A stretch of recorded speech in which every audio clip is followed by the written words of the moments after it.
நம்ம வீக்கெண்டை வந்து நம்ம பேஸில் வந்து கார்டன் ஆஃபீஸில் முடிச்சாச்சு. கூலண்ட் டாப்அப் பண்ண வேண்டியது இருந்துச்சு. மெக்கானிட்ட சொல்லி அதை பண்ணியாச்சு. ஃப்ரெண்டு வெளியே ஏர் செக்கப் பண்ணியாச்சு. அதுக்கப்புறம் 4 கிளாம்பு எரியலை ட்ரக்கோட பேக் சைடு. அதை அவங்க பார்த்துக்கிட்டு இருக்காங்க. நான் இன் பிட்வீன் கேப்பில் எங்கள் பேஸுக்கு பக்கத்தில் மார்ட் ஆஃப்னு ஒரு கடை இருக்குது, கடை சூப்பர் மார்க்கெட். அங்கே போய்ட்டு ஒரு வாரத்துக்கு தேவையான வெங்காயம், தக்காளி, பூண்டு எல்லாத்தையும் வாங்கிட்டு போயிட்டுருக்கேன். எங்கள் ஆஃபீஸில் 2 20 லிட்டர் கேனில் தண்ணி, 1 லிட்டர் கேன் ஒரு 10 இருக்குது. அதில் தண்ணி எல்லாத்தையும் காலையிலே ஸ்டோர் பண்ணி வச்சு ஜாமானை கொண்டு வண்டியில் ஏற்றிட்டு எல்லாத்தையும் செக் பண்ணிட்டு வண்டி எடுக்க வேண்டியதான். டிஸ்பேச்சர் ஆர்டர் போட்டாங்க.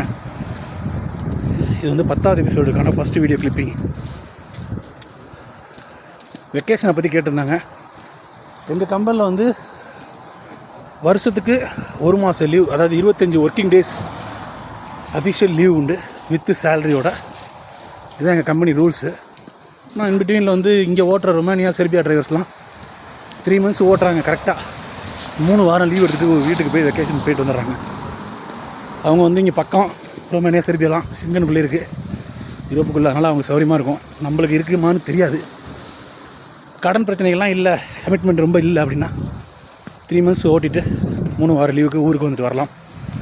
நான் இப்போ ஃபஸ்ட் டைமாக வர்றேன். ஜனவரி 10ஆம் தேதி ஊருக்கு வர்றேன். ஏன்னா நான் வந்து இப்போ 9 மாதம் ஆகுது. இன்னும் 2 மாதம் ஆனால் 1 வருஷம் கணக்கு ஆகிடுது.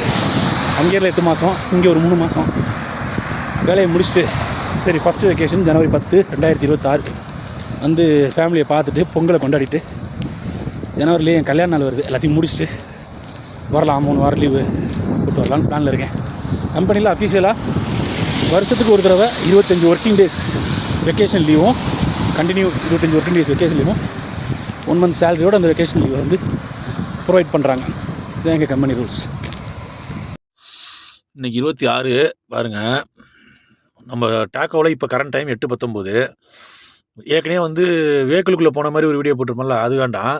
டைரெக்டாகவே போய் 1 2 3 4 5 6 7 8 ஸ்டெப்பு கீழே போனோம்னா யூடிசி டைம்னு 7:19 பாருங்கள். நம்ம ஒரிஜினல் நம்மளோட டைம் என்ன 8:19 இருக்குது. யூடிசி டைம் இப்போ 1 ஹவர் கம்மியாக 7:19 இருக்குது. யூடிசி டைமோட +1 இருக்குது பார்த்தீங்களா. +1 இருக்கிறதுனால டேக்கோ ஆட்டோமேட்டிக்காக அப்டேட் பண்ணிக்கிச்சு. நீங்கள் ஒன்றுமே பண்ணாதீங்கன்ற மாதிரி எனக்கு சொல்லியிருக்காங்க. +2 இருந்ததுன்னா மட்டும்தான் இதை மாற்றணும். +1 தான் என்னதில் இருக்குது. அதனால் எதுவுமே பண்ண வேணாம் அப்படின்ட்டாங்க. ஸோ அப்படியே பேக் வந்துடுறாங்க. எங்கள் கம்பெனியில் உள்ள செர்பியா மெக்கானிக்கிட்ட 3-4 வால்வு இருந்துச்சு. அவங்க அடுப்புக்கு யூஸ் பண்ணுற வால்வு இதெல்லாம். அது அவங்க அடுப்புக்கும் இதே மாதிரி த்ரெட் வச்சுருக்காங்க. அதில் வந்து இது கனெக்ட் ஆகுது. என்கிட்ட அந்த வால்வு எடுத்து எல்லாத்தையும் போட்டு பார்த்தாரு.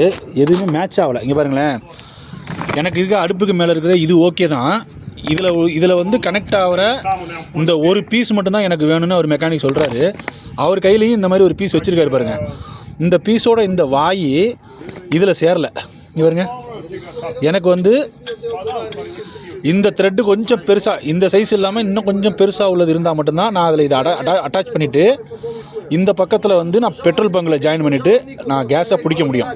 எங்கள் மெக்கானிக் சொல்கிறது. அவர் வச்சுருந்தார் 2-3 சைஸ் வச்சுருந்தார், எனக்கு செட் ஆகலை. இங்கே பாருங்கள், என்னோட இந்த மறையில் இந்த மாதிரி ஒரு வால்வு போடணும். அதை வந்து இதை ஃபுல் டைட் பண்ணணும்.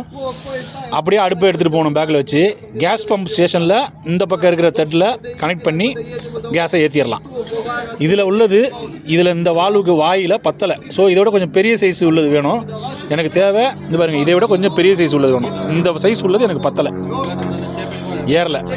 சரி, இதை மாற்றலான்னா அவர்கிட்ட இருந்த இதில் அடாப்ட் ஆகிற அவரோட இந்த பீஸை வந்து எடுத்து இதை கழட்டிட்டு அவர்கிட்ட உள்ள பீஸை போட்டு இதில் போட்டுட்டு கனெக்ட் பண்ணி ஏற்றிடலாமான்னு அதுக்கும் ட்ரை பண்ணோம். இதே மாதிரி அவர்கிட்ட ஒன்று இருக்குது பார்த்தீங்களா, அவர்கிட்ட உள்ள இந்த பீஸு, இந்த வால்வில் உள்ள பீஸு நம்ம இதில் ஏறலை. அதாவது இந்த பீஸுக்கு உள்ள அடுப்போட கனெக்ட் ஆகிற இந்த மாதிரி பீஸு வந்து அடுப்பில் கனெக்ட் ஆகிற இந்த பீஸு அவரதே கழட்டி அவர் அடுப்பில் உள்ளதை கழட்டி இதில் போட்டு பார்த்தா இதில் ஏறலை. இதுதான் பிரச்சனை. ஸோ இப்போ எனக்கு வந்து என்னோடது இந்த ப்ராடக்ட் இருக்குது, செட்டப் வால்வு. இதில் சேர்க்குற இந்த மரம் பெருசு உள்ளது இந்த ஒரு பீஸ் வேணும். இந்த பக்கத்துக்கு இந்த மரம் கொஞ்சம் பெருசாக உள்ளது வேணும். இதை விட தட்ஸ் ஆல். நேஷ்னல் ஹைவேஸில் உள்ள யூரோப்பில் பெட்ரோல் பங்கு ட்ரக்குங்கெல்லாம் பார்க்கிங் பண்ணுற பெட்ரோல் பங்கில் பார்த்தீங்கன்னா பேட்ரி கனெக்டட் அந்த ஒயரு, ஸ்க்ரூ டிரைவர் செட்டு, டிரைவருங்களுக்கு தேவையான அந்த சார்ஜர் ஐட்டம், வண்டிக்கு தேவையான பெல்ட்டு, எமர்ஜென்சி ஆயிலு, ஏர் ப்ளூ ஆயிலு, வாஷரு, கண்ணாடி க்ளீன் பண்ணுறது, இந்த மாதிரி எக்யூப்மெண்ட்டு. மெயினாக வந்து சமையலுக்கு டிரைவருங்களுக்கு இங்கே உள்ள அந்த போர்ட்டபுள் கேஸ் அடுப்புக்கு உள்ள அந்த சிலிண்ட்ரு இதெல்லாம் இருக்குது பாருங்கள். காஃபி மேக்கர்ஸு, க்ளவுஸு, சின்ன சின்ன அந்த வண்டிக்கு ட்ரக்குக்கு யூஸ் ஆகிற ஆக்சசரிஸில் உள்ள முக்கியமான பொருள்லாம் அங்கே உள்ள பங்கில் உள்ள ஹோட்டல்ஸு, பீரு கிடைக்கிற இடத்துல இந்த ட்ரக்குக்கு உள்ள பொருள்களும் வச்சுருக்காங்க. ஆயில்ஸு, தண்ணி கேனு, டூல்ஸு, சின்ன சின்ன ஸ்க்ரூ ட்ரைவரு, ஸ்பேனரு, இந்த மாதிரி ஐட்டங்கள்லாம் ட்ரக்குக்கான தேவைக்கு அடிப்படை தேவைகளுக்கு உள்ள பொருள்லாம் இருக்குது. பேசிக்கான பொருள்கள் மட்டும், காமனான பொருள்கள் மட்டும் இருக்குது. ஓகேங்களா?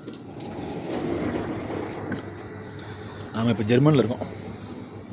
ஜெர்மனில் உள்ள ஒரு பார்க்கிங்கில், ஆஸ்திரியாவிலேருந்து ஜெர்மன் கிராஸ் ஆகிற ஒரு பார்க்கிங்கில் ஓஎம்பியில் இருக்கிற ஷாப் இது. நம்ம கம்பெனியில் டியூட்டி ஏறி கிட்டத்தட்ட 45 நாள், 1.5 மாதம் ஆயிடுச்சு. 1.5 மாதத்தில் வந்து இது வரைக்கும் இந்த தார்பாலினை ஓப்பன் பண்ணுற மாதிரி லோடு எங்கேயுமே நம்ம பண்ணவே இல்லை. ட்ரெய்லர் மாற்றுறது மட்டும்தான். 45 நாள் கழிச்சு 46ஆம் நாள் ஒரு இடத்துல ரிட்டன் லோடு இல்லை. அதனால் ஒரு இடத்துல காயில் லோடு ஏற்றுறதுக்கு வந்து நிற்கிறேன். மழை, சரியான மழை. மழையில் தார்பாலினை இப்போ ஓப்பன் பண்ணி எல்லாத்தையும் கம்பியெல்லாம் ஏற்றிட்டு அதுக்கெல்லாம் வந்து விட்ஜஸ்லாம் கரெக்டாக வச்சு பெல்ட் அடிக்கணும். எனக்கு முன்னாடி 2 வண்டி நிற்கிது. அந்த 2 வண்டியும் லோடை இறக்கி முடித்தோன்னே தான் நாம் ஏற்றணும்.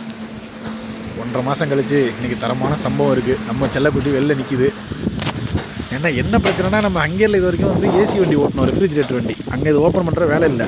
ஜெர்மனி கார்னருக்கு வந்தோம். 1.5 மாதமாக இதை செய்கிறதுக்கான வேலையே வரல எனக்கு. இன்றைக்கி இதை வந்து முதல் தடவையாக எக்ஸ்பீரியன்ஸ் ஆக போகிறோம்.